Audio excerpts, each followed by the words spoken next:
चलो हाँ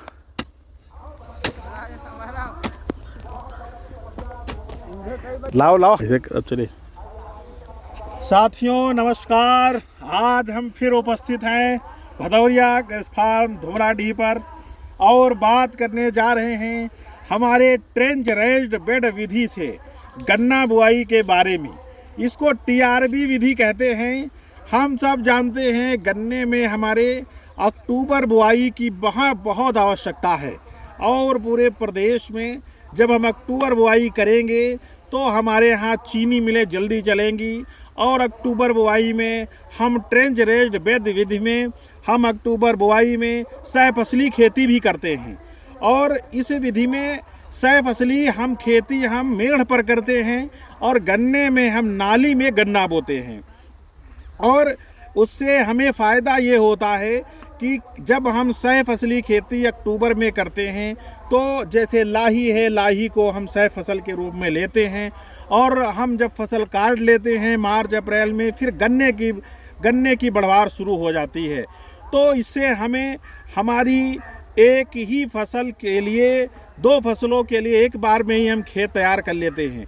इससे हमारी खेत की तैयारी की लागत कम होती है और अक्टूबर का गन्ना बोया हुआ एक वर्ष पूरा कर लेता है अक्टूबर में। और अक्टूबर में पुनः हम खेत काट करके अगर चाहें तो गेहूं की फसल बो सकते हैं। यानी कि एक वर्ष में हम एक क्रॉप रोटेशन में, एक फसल चक्र में 3 फसल ले सकते हैं। और अगर हम लाही केवल बोते हैं, लाही के बाद गन्ना बोते हैं, तो ऐसी स्थिति में हम अक्टूबर से मार्च तक केवल 2 फसलें ले पाते हैं। लेकिन अगर हम एक साथ बोएं तो हम 3 फसल ले सकते हैं। और उसके साथ साथ अक्टूबर का जो गन्ना है उसमें रोग कीट कम लगते हैं, उसमें उत्पादन 25 कुंटल प्रति बीघे से ज़्यादा होता है और चीनी मिल भी जल्दी चलेगी। इससे हमारी चीनी मिल की भी रिकवरी ज़्यादा आएगी और हमारी अधिक आय भी होगी, क्योंकि दूसरी फसल हमें फ्री में मिल जाती है तो उसकी भी आय हमें अधिक होगी, गन्ना भी ज़्यादा होगा, रोग भी कम लगेंगे और पूरे प्रदेश में हमारा गन्ना किसान खुशहाल होगा। इस विधि को एक अग्रिम पंक्ति में, इस विधि को पूरे प्रदेश में इस विधि को प्रचार किया जाए, फैलाव किया जाए। इसलिए भदौरिया के फार्म के यहाँ हमारे एक मानेंगे कि सैनिक हैं, किसान की जगह अगर हम इनको सैनिक बंधु कहें, जो इस खेती की लड़ाई में मैदान में सबसे अग्रणी होकर के और खेती के बदलाव के लिए कार्य करने के लिए नित प्रयत्नशील हैं। हम इन सभी बंधुओं का बहुत बहुत स्वागत करते हैं, बहुत बहुत अभिनंदन करते हैं। सभी लोग अपने फार्म पर, सभी जितने लोग कार्य कर रहे हैं उनका अपना फार्म है, अपने ही फार्म पर वो अपनी ही एक विधि को ईजाद कर रहे हैं और पूरे प्रदेश को बताना चाहते हैं कि आप भी ऐसे ही खेती करके और अपने जीवन को खुशहाल कर सकते हैं। इस विधि में हम पेयर रो विधि से हम 2 नाली बनाते हैं एक साथ में और 2 नाली के बाद में फिर एक और बीच में ये उठी हुई क्यारी छूट जाती है। उसके बाद फिर 2 नाली बनाते हैं। तो इस विधि में हम 4 नालियां बनाते हैं और 2 नाली एक साथ बनाते हैं और 2 एक साथ नाली के बीच में एक ये मेड़ हमारी उठी हुई है, एक मेड़ ऊंची बनी है। इस मेड़ के ऊपर हम लाही या गेहूं या जो भी अंतर फसल बोते हैं, इस मेड़ के ऊपर हम इसको बो करके इसी पर हम लेने का प्रयास करते हैं।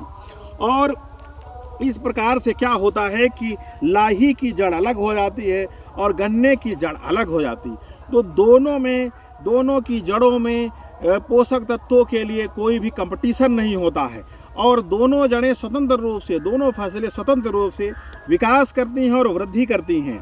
अब इसमें चूँकि अक्टूबर बुआई में सबसे बड़ी दिक्कत जो आती है वो ये आती है कि हम गन्ने का जमाव के लिए हम मिट्टी कितनी चढ़ाएं और हमारी नमी के अनुसार अगर मिट्टी नहीं चढ़ पाएगी, गन्ने के ऊपर नहीं पड़ पाएगी, तो हमारा तापमान असंतुलित हो जाएगा और नमी भी असंतुलित हो जाएगी और हमारा जमाव गन्ने का नहीं होगा। इसलिए हमने इस विधि में ये जो हमने एक साथ जो नाली बनाई है, इसमें से क्या है कि जो बीच वाली मेड़ है इसको हम ऐसे बराबर कर देते हैं, ऐसे बराबर कर देते हैं फावड़े से। और बराबर करने के बाद फिर एक तरफ तो ऐसे मिट्टी बराबर करते हुए जाते हैं जिससे हमारी मिट्टी पड़ती हुई जाती है।